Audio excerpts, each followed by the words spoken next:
Hello world, good morning. It's a beautiful fall day here where I am in New Jersey, and I'm so excited to introduce this brand new segment of the Founders and Innovators morning show.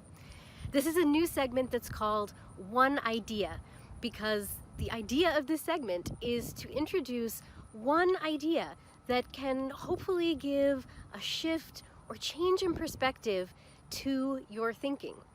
And so, because I love all things meta, I thought we could start with even a discussion on why this concept of one idea, exploring the power of one idea.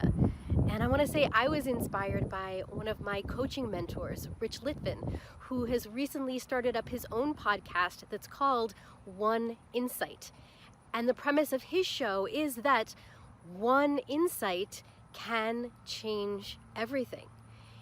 It's an insight that has changed my coaching because it's something I've learned from experience, that doing this work to go deep with a client and draw out one new insight, one new way of looking at things can start to shift and change everything.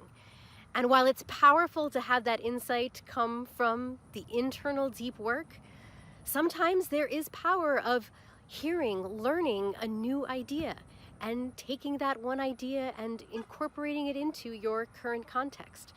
So my question for you today is, what is one new idea that you can explore that can have you start to see everything differently? See you next time. Thanks for joining us today. Please don't forget to subscribe, review, and share this show. If you'd like exclusive content and behind-the-scenes insight, for just $4 a month, you can support us at buymeacoffee.com. Now, go make it a great day.